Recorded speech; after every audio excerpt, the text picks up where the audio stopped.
Woma ya Adwoa Sarfo abrobi na kwame he so ma hwe ya. Die beba party no obedwane. Send people for manage asem we ya. It can take them 3 cycles of election. I home team power. Minimum asema maker. Adwoa Sarfo unma du coach o yes adam. Me too. Tie 2021 and 2022 NDC for Korea research. One research say they don't have numbers to win election in the country after Rollins. So, omu engineer how they can win election. That's the 2021. As for that one, I don't want to go there.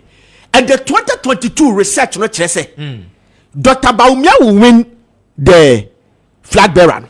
I'm an NPP. Owinia, Matopoku Prempenapo is likely to be his running mate. So, one choose Matopoku Prempa, obe choose oba. Tiasma me can you? Me too. And omo who say, Dr. Bawumia, one choose Matopoku Prempa, obe choose Adwoa Sarfo. Now, obetusu Adwoa Sarfo, it will determine, and I say it will determine from President Mahama. So, be maintaining na no poku adjuma, and also maintaining. It is so maintaining na no poku adjuma. Dr. Bawumia would have wished to choose somebody who could youthful exuberance. In the Christendom, no, Kwame, where you connected to say Adwoa Sarfo ne papa, what kingdom, you understand? A chiefdom, a connected to other year. Just so that by bet me Hansi Dr. Bawumia the future possibilities in the Christendom. So Adwoa Sarfo was somebody. Now it was on the radar or Dr. Bawumia ne Matopoku Prempe. Now listen to me. Ora Kennedy Agyapong. Ne komo bi emlebi okodi na asase radio say ya the private jet bi abefa Adwoa Sarfo kai asem. Yeah. Good. Adwoa Sarfo bi ehu private jet na enukre but na nyo no nkwa na tim. Eye dey and you're singing out Adwoa Sarfo. Yes, ma'am. Sir, 2 billion be a said the man is one back to about 11. Adwoa Sarfo, it is never true. Yes, and no say, upper swatch, how much I said that time no almost destroy no. Ama wabaya and popular said the bear Dr. Bawumia be dropping because Ura Kennedy Agyapong back a cancer answer. Time ani e pe running mate no and Ura Kennedy Agyapong kwatire Kumasi say si an chusu na pa. And yadi obey campaign. You remember that story? Yeah. Yes.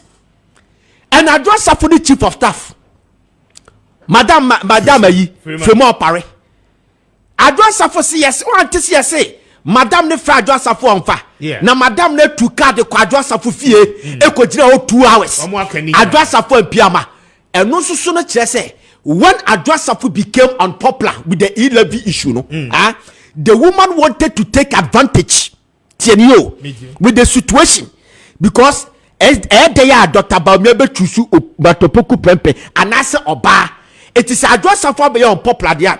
Then let me push myself to the urban range. Send your beya so Dr. Bawumia to the near a baby see me free more power. So that is what is going on. I see. So Adwoa Sarfo ne person will say it was orchestrated, it was a plot agenda to bring her down. And a man running mate in the bond because Madam from our pare a concordo story editor so. Kwame, I said we in church. So man careful. And then some of ye babe kanu. Yen stati yo. Kwame na mkatro yen stati.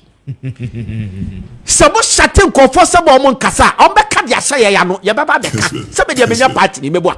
Kwame meba beka. And na meka ni na menya ba kokra so. Said the Etienne. Said the Etienne wa kwam ye beka ni na. Enkofo bo no so. Mesemunya public forum. Once and for all, 2 weeks. Enkofo be ka die ha omo. Maha party no na nadu dan kwaku fo do sabe predia sana na fachame na soro brachie aba party na bedu tan pempesui. Kwame ni na enkofo beka.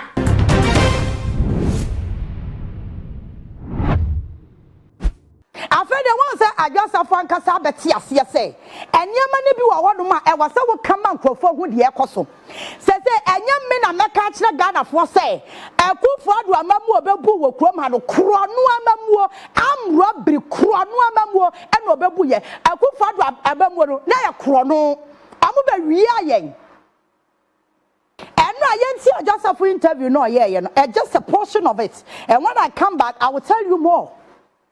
But question we be say adintina Insemini kosu nyina wan kana fe na wo kasa. Nsi ye nyina nkra ne mu ntutu nkra ne sa me no kra wo kasa. De yi nkofo e benefit from ade na America no. E do so to the extent to say wo kakura obi ani ho obeji wadi o. Enti sa time no wase wo kakura na obi ani ho obeji na di ba sa time ye kan mudi yatem. Samre no ye kai na wonim asama adwasafo ka no e wase wo ti ase se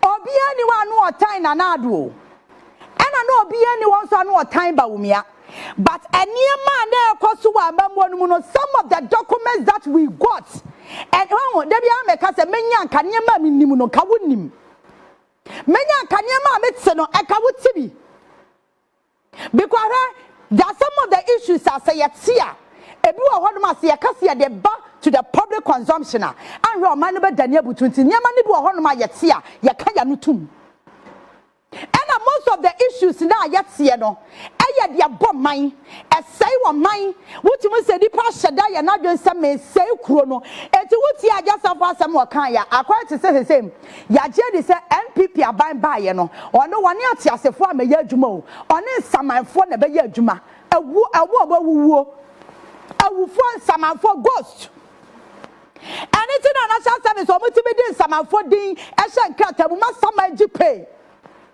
and school feeding so yade en samanfo din e hye mu na samanfo so enu aduane e ma samanfo ma edie free SHS da wana ayese no we eda ye be bie nkrata mu no and abewu sa mpa odi hye nkọ school but obada no school ni di be wom and samanfo nkra wo mu nkọ school awo mu di hye free SHS na kadenti o mo start here o mo se 5.7 million enkwala na benefit all of a sudden ekwobo no hye say ererabo so 3.2 or 3.5 enti over 2 million na da so no na no ye hefoa and as enya 5.7 so na what documents no so a ade no mo ye campaign and am 5.7 million and am benefit from free SHS here and da ye be free SHS in Krata mu no Ghana for mo be dwane na ye bie napko so dia kra dia mo be bodam napko ya fa mabunu over 100,000 wo mo bua and samanfo 70% and samanfo 70% and no mo napkom enti ya fa mrantie bebre eso so no na promise eguso kwaso na nti wa bisa ho se napko na na yesi ya fa nkrofo be 100,000 no enkrofo no mo fa ahe na no mo ye adwuma ne wai eti sa na no na me ka kire wo se na adu amammo na obebu ye no obebu amane te se de na one ye won tokwa dada wa boya to I say revenge na sabe na adu enye obi na ka so papa nya ceremonial president o yende papa ka o sa dwen na hye wutirimu na ama wadwen ye se Ghana fo aye wabusuafo bone no yanya obone o na ye po bi a wadi o ma ye wu asa dan kwa no sa ye ka ne sen UP fo na o mudi nkonkwansa na o papa na di animu no ye po bi a enkwa no wadi Ghana bone asem no kwa o ka na obi buafu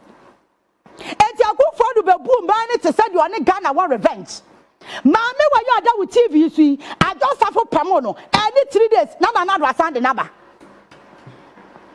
eti wo kacha me sa kro no na ekọ no na do onim hu bia ade ti da o se me gidi me pa cha hwe me sramo His Excellency John Dramani Mahama uko opposition wo tira akwam ha 8 years wan kwa ba bia o and some Ghana for the MPP for bika fa wo ho na do have every right to investigate you but omo korure ma omo hu hwe no ti na omo ntimi aka hwe hwe mesra mo na do 3 years twam aye che na enye yi mo nkwache no awase ache na do ni ache Dr. Bawumia kana for that da wanya ho no ti amonane a otombo de ba park no so no wanya no obi a wo wahwa mo man abo kan ti se wo se nya no Ghana pa de nsam fu bi se de kroma ya na be